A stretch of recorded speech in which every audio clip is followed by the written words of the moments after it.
Hey, Mike. Shit. Fuck.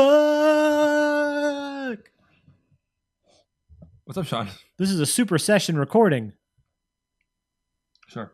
Anyways, We're doing Super Session number 8 by Lawsons. yes. So we've done Sip of Sunshine. Yeah. But we definitely done Super Sunshine. Yeah. Don't know if we've done Super Session number 2, but neither of us are really big on Super Session number 2. Like, last time I bought Super Session number 2, I bought that, and I bought a Sip, and I preferred Session. Really? Yeah, Sip's terrible. Sip's not good anymore. Our palates don't like it anymore. But Yeah, no, but I mean. Super Session, like, it doesn't do anything for me. Like, I think it's really hyped because it's Lawsons. And it's not a bad session IPA by any means, but for the price point and the hype, and yeah. It's a little high. Yeah. So I was really excited to hear about this because this is just a new version of it. So this is Super Session number 8. And if you're all wondering, where's number 1? Where's number 3 through 7? Number 1 was apparently a Citra, and then the other ones we looked up, there was a Galaxy one, a Sriracha Ace, and then I think they've only canned number 2 and number 8. Blame us in the comments if we're wrong. Yeah, as far as we know, those are the only ones I've ever seen. Correct. Those are the only ones I've ever seen either. But even when we went to Vermont before it was even distributed down here, number 2 was always the one that was widely distributed. Yep. So yeah, I'm a little more interested in this than number 2 because mosaic versus Amarillo. Like I've had single hop Amarillos and I always get this like weird taste, so maybe that's what it is. But yeah, it's the same. I'm assuming it's the same malt bill because it's 4.8%, so it's the same malt bill, probably the same amount of hops. I would think. If there was different amounts, then I would assume that the ABV would have risen. So this was also brewed at Two Roads, like Sip is and like Super Session is. I'm probably gonna pour right there, right? Sure.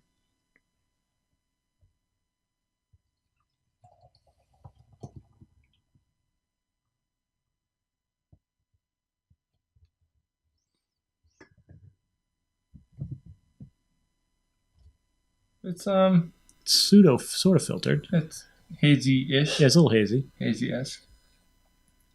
You got about a little finger, maybe a finger and a quarter. Finger. Yeah, I got about a little less than a finger. I swirled it and it didn't really go away. Mm-hmm. It's almost like golden pea color. Golden pea, yeah, golden pea. Doesn't smell like cat pee though, because there's no Simcoe in this. Good nose. No. That's mosaic. Yeah. He sounds so enthused. Like, I'm going into it. I'm gonna hate this beer. Yeah, it smells like mosaic. You get that like blueberry-ish. You get that crackery malt. I have a question. Why are the Super Sessions all single hop so far? Like, what about it being? Because Mr. Lawson decided he wanted to do that. No, but why would a session have to be single hop when you can make probably these great, like a little Citra, a little mosaic, a little bit armor? Like, why wouldn't you come up with like an interesting, like a hop profile instead of just always having single? Maybe he thought that was the best way to do it. If you're brewing it, you think that's the best way to do it. Like, but there's no indication from the name or from the main part of the label there's a single hop IPA, but that's what this is. That's valid. Just no, I get what you're saying. I do get what you're saying. I just feel like a lot of times, like a single hop variant, is just not as interesting. Not always. Not always, because considering, let's look at some of those fieldworks in Treehouse Bright. Yeah. Yeah, I don't know. Yeah, I don't really have an answer for you. Right, well, they're not going to be at the beer fest tomorrow, so you probably can't ask him. It sort of smells like there's definitely very earthy. Yeah. And also, it smells like a morph. Like a less interesting morph. No offense. I'm just getting the straight mosaic, but I guess let's just dive in. Let's not. That's mosaic for sure. That's mosaic for days. It's super light. I would say already, I think I prefer it more than Super Session number 2, but I haven't had Super Session number 2 in a long time. I like that you're getting a lot of the mosaic and that sweetness of the blueberry, you're getting that like the malt coming through. For 4.8%, I really like it, but price point, hype, there's plenty of other. I don't even know how much how much was Super Session number 2 for a 6-pack? It was pretty pricey, I feel. Yeah, I think it's gone down since it's been in distro for a while, but I think last time I bought it, it was the same price as a 4-pack of sip. Mm-hmm. So what are you thinking for this? What are you getting out of it? Not number. Yeah, it's got like no body. It's very mosaic, but like not exciting. No. It's is it one of the better session IPAs I've had? My like bar for session IPAs, and I'm wearing the hat, is usually like a Whirlpool. But even though it's Whirlpool's not an IPA, it's a pale ale. But like if I'm gonna go for something at that ABV level, I'm gonna go with that. But then again, that's also kind of pricey for you're buying a 4-pack, right? Yeah. If you want to buy a 12-pack of something, probably Oscar Blues Pinner. Yeah. But I personally, I enjoy this much more than I did number 2. Not you. No. Okay. What would you give this for rating? A 3. 3. Okay. I was gonna go 3.5, 3.75. Not me.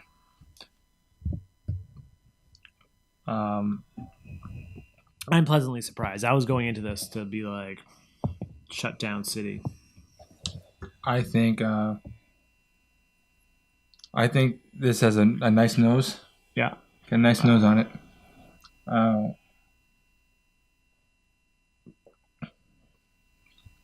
But this isn't much better than. I mean, I can go 3.25. I can't go any higher than that. So, Super Session number 8 features a full malt flavor with assertive hop character with copious amounts of mosaic hops late in the kettle. So late in the kettle. Oh, and in dry hopping. So late in the kettle leads me to believe that it's probably pre-Whirlpool, unless late means Whirlpool. But I would think when they say in the kettle, I would think it's still during the boil, maybe. But I could be really wrong. Maybe, I don't know. All right, so we'll just do 3 for you, 3.5 for me. I say I can go 3.25. I want to meet in the middle. Yeah, I'll meet you at 3.25. All right. Okay. Yeah, okay. Nerdsense 3.25 for Lawson Super Session number 8. You just look so upset. It's the biggest crime you can be for me is boring. Like, I will deal with someone that's kind of a frustrating asshole before I'll deal with someone that's boring. Fair enough. You know, and I feel like I'd rather a beer swing and a miss than just be boring. I know, but what's a session that's not boring? Whirlpool is not boring. Okay, what's a valid session? That is a valid session. It's a pale, I know, but let's say, what's a 6-pack session? 12-ounce cans. It's not boring. Oh, I guess, okay. Fine. All-day IPA, whatever. All right, I answered your question for you. Yeah, all-day IPA is by far the superior beer over this. Yeah, all-day is pretty damn fantastic. It's got a nice hop-forward kind of a flavor. It has a nice, easy drinking kind of maltiness. Yep. It's kind of piney. You got some earthiness. It's a nice tasting beer. Yeah. And you can just crush a bunch. And this is crushable. I can just kill these. Oh, yeah. But I think I'd rather number 2, honestly. I definitely prefer number 8. So okay. My bad. I'm sorry. I'm a dick. It's not you. Yeah. No, it's fine. 3.25. Like, subscribe, comment. Let us know if you had this. Let us know what you think of Lawson's sessions. Let us know what you think of Lawson's in general. I know they do make so many great beers, and we loved Sip at one point, and I think it's just palates have changed. But they do make some badass stouts. Yeah, no, I just had one of my Lawsons and Otter Creek. Double Nothing. Yeah, the barley wine. Yeah, that was outstanding. It's a great fucking beer. Yep. So yeah, like, comment, subscribe, and nerdsense.net. From there, Facebook, Instagram, Twitter, and Google Plus. I'm Sean. What the hell? I'm Mike. And this is Nerdsense Drinks. Yeah, dude, I like the nose, man, but everything about the fucking taste is just like, nah.